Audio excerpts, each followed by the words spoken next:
Corporación Inmanente. Presencia internacional en medios. Estamos de vuelta en este programa desde la trinchera. Les recordamos que tenemos nuestra página de Facebook Desde la Trinchera, a donde vamos a subir mayor información referente a este tema. Nos quedamos, a mí me gustaría mencionar de dónde viene parte del antisemitismo de Adolfo Hitler.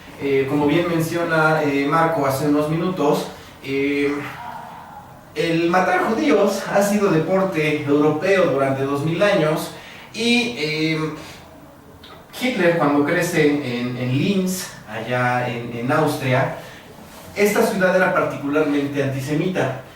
De hecho, todos odiaban a los judíos, pero nadie lo decía a voces, nadie lo gritaba. Entonces, él crece en una ciudad que era particularmente antisemita.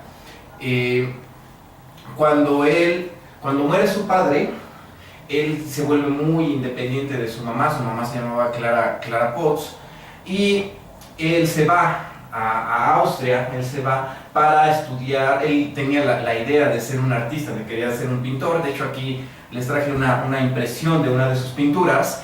Y cuando él llega a Austria, cuando él llega a Viena, resulta que hace los exámenes en la escuela de arte y él le dicen que él no tiene la facultad, no tiene el talento para ser un pintor. Le dicen que sus pinturas son muy arquitectónicas, o sea, son unos edificios muy perfectos, pero no tienen la sensibilidad que debería de tener un artista. Entonces, Adolfo era un hombre difícil, era un hombre que se creía pues básicamente superior a todos, porque esa es la verdad.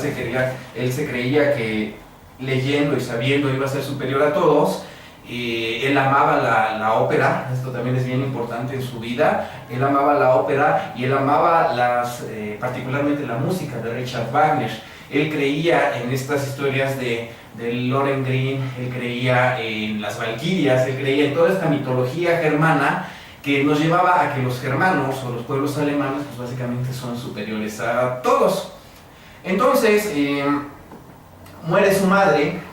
Él recibe una pequeña pensión y él se dedica a vivir como si fuera un hippie del día de hoy, ¿no? O sea, él va a la ópera, él no trabaja, él consideraba el trabajo manual era denigrante, él no quería trabajar, y poco a poco se va acabando su dinero hasta que eventualmente él vive en la calle. Él fue un vagabundo allá en Viena, eso es bien importante, y siendo un vagabundo, vivió en las calles, dormía en las calles. Hay un hombre que se apellidaba, no me acuerdo, Kubisek, que es el que lo ayuda cuando él es un vagabundo, hasta que eventualmente él lo obliga y lo invita a que haga dibujos, a que haga acuarelas para venderlas ahí a los turistas que iban a Viena, y con eso es que logran conseguir un poco de dinero, para de ahí que lo llevan a un hogar de hombres, que era como un albergue para hombres que sí trabajaban. Era un albergue como para hombres pobres.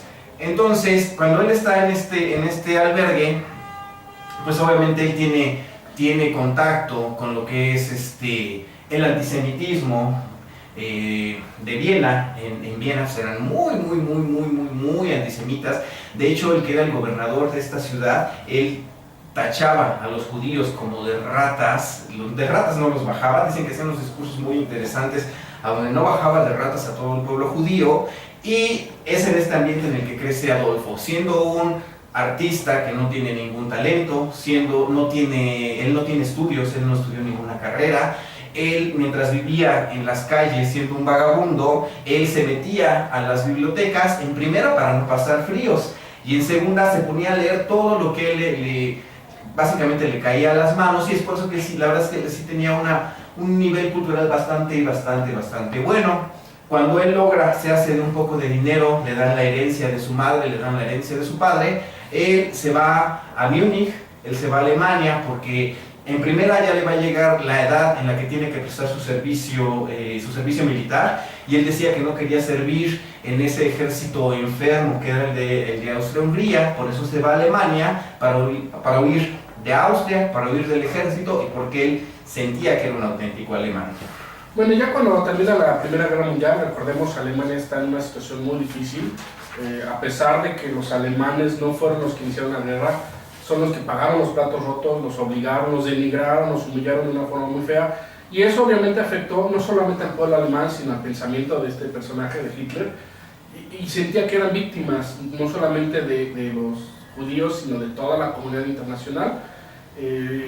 Alemania, además de la crisis económica que estaban sufriendo, había una crisis política. Recordemos que había habido un intento de socialistas para llegar al poder, habían sido masacrados prácticamente, y entonces había una situación muy difícil políticamente. Entonces había muchos partiditos que empezaban a surgir, y obviamente uno de estos era el Partido de los Trabajadores, que era con tintes socialistas.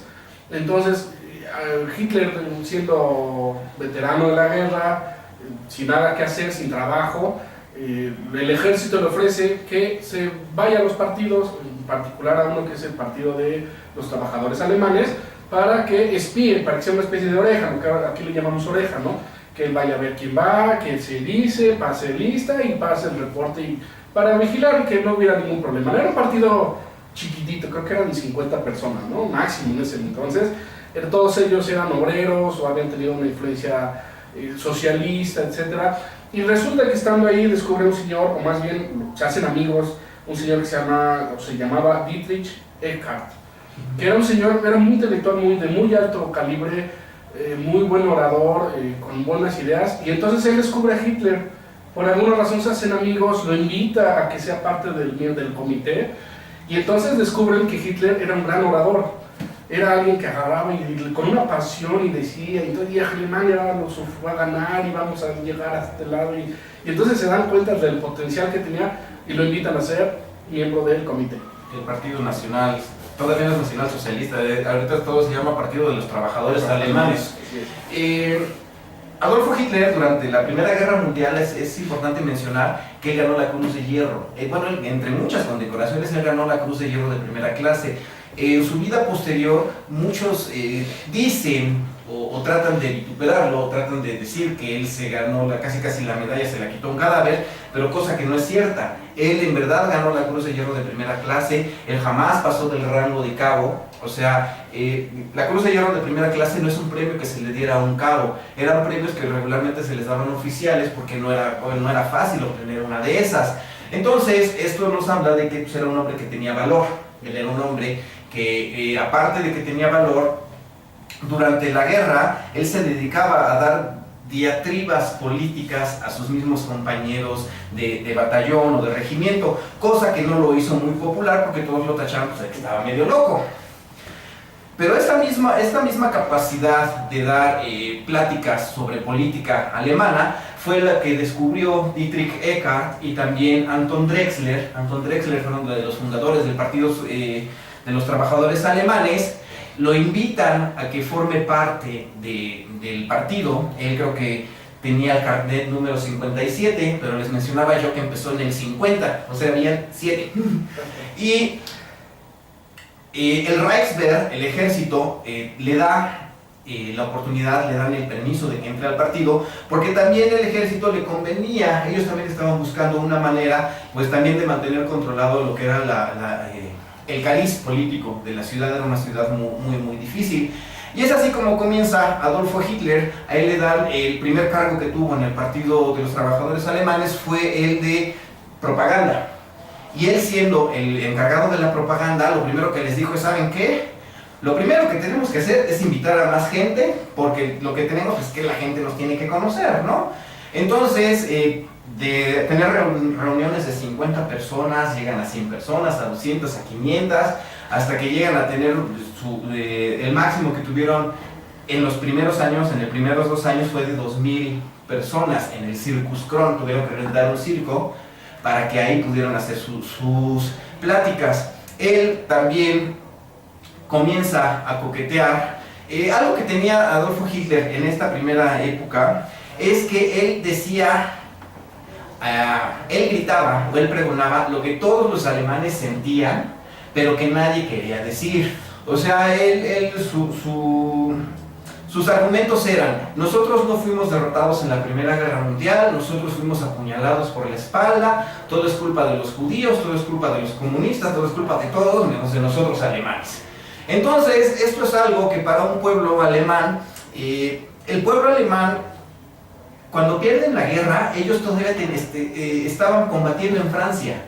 Ninguna ciudad alemana fue bombardeada, ninguna ciudad alemana combatieron en ella. Entonces, obviamente, cuando ellos firman el armisticio, saben que no perdieron la guerra. O sea, tuvieron un colapso económico, pero no perdieron en el campo de batalla. Y es como tal que crece un resentimiento y que ellos solamente están firmemente convencidos de que sí les dieron una puñalada en la espalda, porque obviamente ni Ludendorff, ni Hindenburg, ni el Kaiser le avisan a todo el pueblo pues que están en una quiebra económica. Sí, y aquí también, más adelante, cuando Hitler empieza ya a avanzar, va a haber un doctor con final dolores de garganta y le dice: ¿qué? Pues, señor, pues usted ya no puede dar pláticas, ya no puede dar discursos porque se va a reventar las cuerdas vocales. Y entonces le recomienda que busque a un maestro, y entonces consigue un maestro de ópera que se llamaba Paul de Briand. Y este señor cuenta, él falleció en el 70 y tantos, 76, algo así, y escribió un libro donde dice que creo que se llama Yo fui maestro de Hitler. Y incluso lo han tachado a este señor de que trató de darle un carácter que no era el apropiado, e incluso también lo han acusado de que él trataba de impulsar los grupos neonazis, pero bueno, eso ya son otras cosas. Este señor básicamente cuenta que Hitler era un alumno muy difícil, que de repente estaba de buenas, de repente estaba de malas, pero entonces este señor le da clases de canto para que pudiera utilizar todo como un cantante. Los cantantes utilizan el estómago más que los pulmones para poder hablar, y entonces este señor le enseña, y bueno, dicen que eso influyó mucho en su potencia, y además le gustaba mucho ser melodramático. Si han visto videos de los discursos de Hitler, usaba muchos gestos y se apasionaba y así. Bueno, pues era parte del show, o sea, realmente él era un show. Incluso dicen que cuando hacían un rally, cuando había un montón de gente y lo estaban esperando, lo iban a ver: ya está listo todo, sí, a ver, espérenme. Y entonces él se sentaba a escuchar hasta que la gente estuviera ya lo que él consideraba el nivel óptimo de enloquecimiento, para que entonces en ese momento él saliera. Entonces él se había vuelto muy bueno en eso. Vamos a pasar un pequeño corte y regresamos. Corporación Inmanente. Presencia internacional en medios.